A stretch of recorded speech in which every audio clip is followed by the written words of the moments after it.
Amini साहब, पाकिस्तान से सवाल है कि मरीज की उम्र 42 साल, खाना खाने से पहले और खाना खाने के बाद मैदे में दर्द की शिकायत रहती है और खाना खाने के बाद मैदे की अपोजिट साइड पर भी दर्द होता है। डकार बहुत मुश्किल से आती है, जब आ जाए तो कुछ सुकून महसूस होता है। टॉयलेट्स के साथ थोड़ा खून भी आता है, कब्ज बिल्कुल नहीं, कोई दवाई बता दें। जैसे कि उन्होंने बताया कि अस्सलाम वालेकुम वरहमतुल्लाहि वबरकातुहू। जैसे उन्होंने बताया कि खाना से पहले खाने के बाद दर्द होता है, तो इसका मतलब होता है दर्द जब किसी चीज़ की वजह से हो, कहीं भी दर्द हो, उसका मतलब होता है कि सोजन है।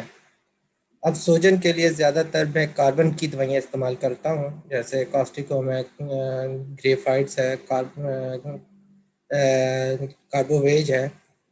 ऐसा है कि उनको जिनको भी ये तकलीफ़ है, उनको ऐसी चीज़ें नहीं खानी चाहिए, क्योंकि जिसमें खुश्की हो या उनको किसी चीज़ से एलर्जी हो, या ऐसे खाने जिसमें बहुत ज़्यादा तेज़ाबियत हो, और ऐसे खाने खाकर वो सोए ना, फ़ौरन उनकी आदत में ये नहीं होना चाहिए। तो यह है कि कार्बोवेज ले लें, जेरानियम हाइड्रास्टस, ये मदर टिंचर्स हैं। कार्बोवेज 30 में भी चल सकती है, मगर अगर वो बनाना चाहते हैं तो माचिस की तीलियों को पानी में बुझा दें और उसको पिएँ, तो इनकी सोजन में काफ़ी ज़्यादा फ़र्क पड़ जाएगा।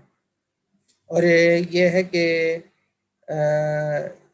वहाँ और भी दवाइयाँ मिलती हैं पाकिस्तान में, जैसे इसबगोल का छिलका है, खाने से आधा घंटा पहले खा लें कि भाई उनका मैदा जो है नरम रहे। इवन के इन्होंने बताया है कि इनको कब्ज़ नहीं है, क्योंकि इनको आईबीएस है। जैसे ही इनके ग्लैंड्स के ऊपर कोई ऐसी खाना पड़ता है जो इनको सोजन करता है, तो इनको फ़ौरन टॉयलेट जाना पड़ता होगा।